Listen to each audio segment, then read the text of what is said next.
All right, we are green. Welcome back, brothers and sisters. We have got something breaking that you need to see and send out because 30 U.S. senators just went after the jugular of the ATF and all the infringements.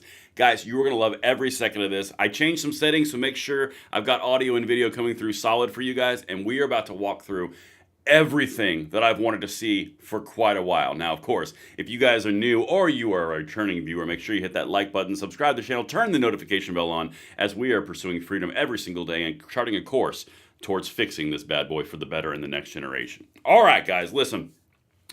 What we are about to dive into, what's up, David? What we are about to dive into is everything you guys have wanted to see. Okay, good. Audio and video is good. Excellent. Guys, watch this. This is exactly what we need. This is breaking as of a few moments ago. This is coming from Gun Owners of America. It looks like audio and video is very solid. Excellent. Guys, thank you for showing up. You're going to love every second of this.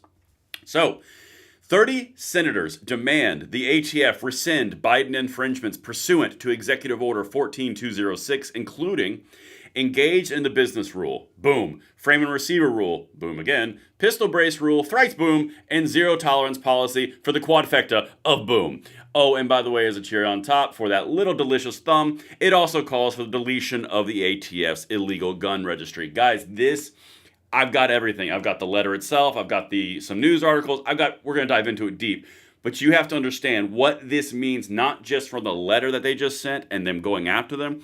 This means it's working its way into the broad population of the 2A space and the conservative space. This is not 5 senators. This is 30 of them. They all signed it. They all said it, and they're aligning themselves behind the executive action that Trump just ordered. Guys, this is exactly what you need to see. You are winning. This is happening because your thoughts are being spread out. Spread this content because the more you do, the more this happens. All right, let's get into it. We are good to go. All right. Let's dive in. Beautiful, amazing, incredible people. I'm going to show you a few more tweets, and then we're going to go into this. The Senate letter is huge. The momentum for abolishing the ATF registry is growing. And this is Eric Pratt. This is the SVP of GOA. He's 100% correct, which is what I was just alluding to in my little monologue right there. Guys, you have to understand this is a bigger fight than abolish the ATF in this individual moment. It's about building momentum and building support for your cause and flexing your political muscles. This right here is what's happening. I have been screaming from the rooftops for 4 years, we can win, we are going to win, we are flexing to win. Guys, you are in the middle of making momentum to win. Keep going, throttle all the way. We're going F-22 Raptor on this. Now, let me show you the actual letter, and then I'll show you the fallouts. All right, so I'm going to read this through for you guys while you're aware. It's always linked. I always bring the receipts. If you're new, make sure you like the video, subscribe to the channel, turn the notification bell on. Let's get it. Dear Deputy Director Richardson, so this is a letter that dropped about an hour ago. Maybe less, honestly. Thank you for your service in leading the ATF. During the presidential transition on Friday, February 7th, 2025, President Donald J. Trump took decisive action to reaffirm law-abiding Americans' Second Amendment rights in issuing his executive order protecting Second Amendment rights. We urge you to immediately align ATF's rules and policies with the President's strong support for the Second Amendment. This is coming from United States senators, not from GOA. This is official Senate letterhead. This is a big deal, guys. Let's keep going. Under former President Joe Biden, the ATF adopted numerous policies and rules that infringed upon Americans' Second Amendment protections. President Trump's executive order directs Attorney General Pam Bondi to review and develop a plan of action regarding President Biden's unlawful firearm regulations. That's not small that they said unlawful.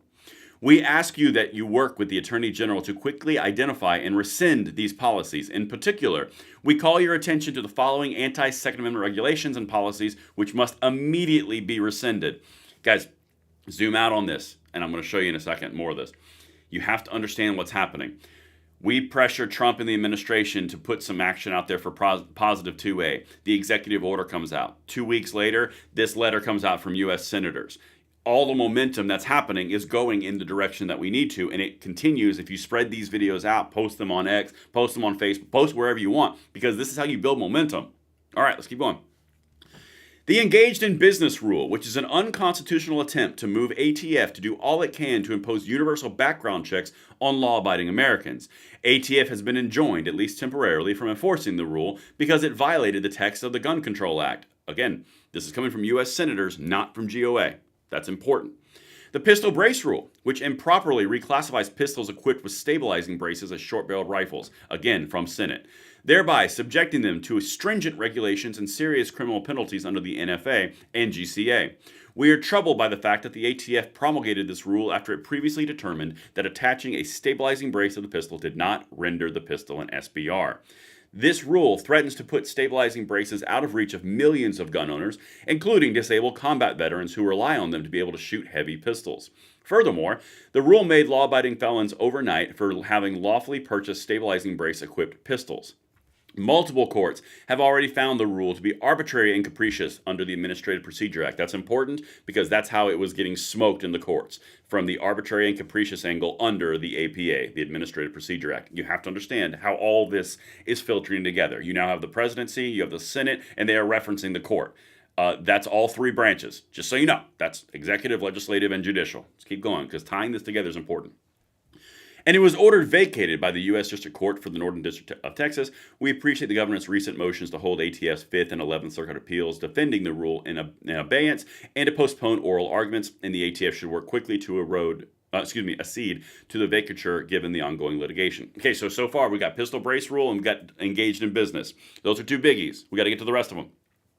The so-called ghost gun rule, they're leaving no rock unturned, which cracks down on law-abiding hobbyists who are exercising their Second Amendment rights to privately build firearms, a long-standing tradition that traces back to the colonial era.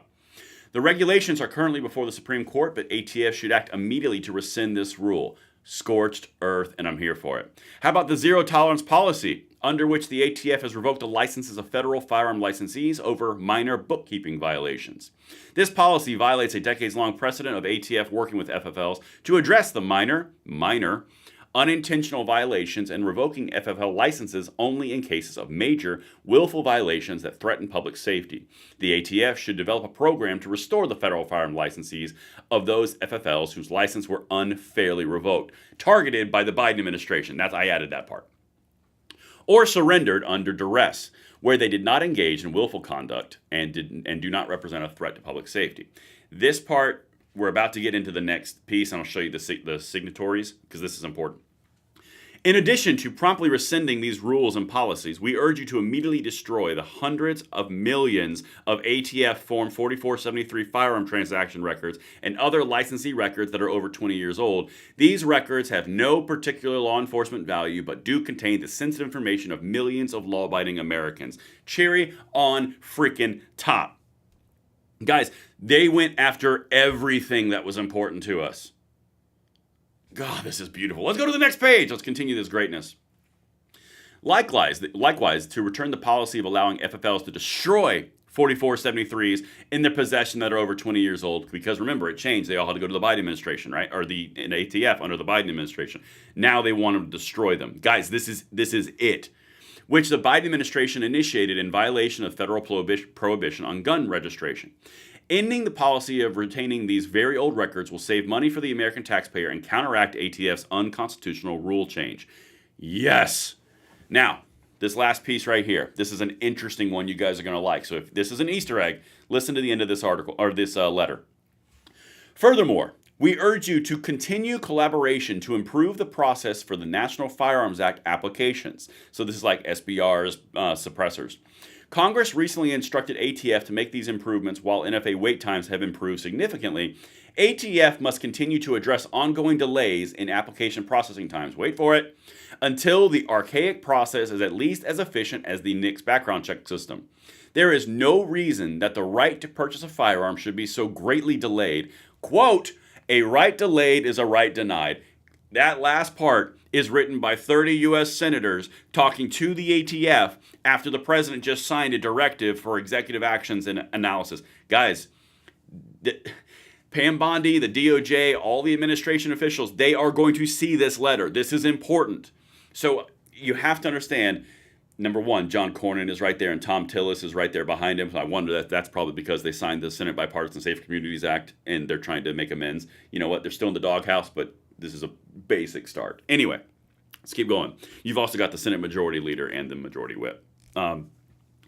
You have to understand, guys, when you're talking about this level of momentum, The executive writes an executive action. The executive action is then basically bolstered with everything that we want in it by the senators. The DOJ reads it. They've got 2 weeks to comply, and there now is a full-on list, and there's social media pressure, which you guys are applying. Guys, this is how it works. You are winning. As we have banged the drum forever, we are winning.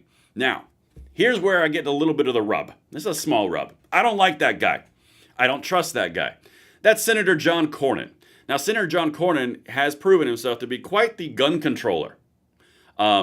He has a tendency to do the rhino thing of like the 80s and the 90s of common sense gun regulations is seductive to him. So I don't trust him. However, and again, you give credit where credit is due. You got to give some street cred to say you did sign it. You got the Senate majority leaders for the Republicans on there. They're targeting the ATF directly. They hit good talking points and good points in that letter.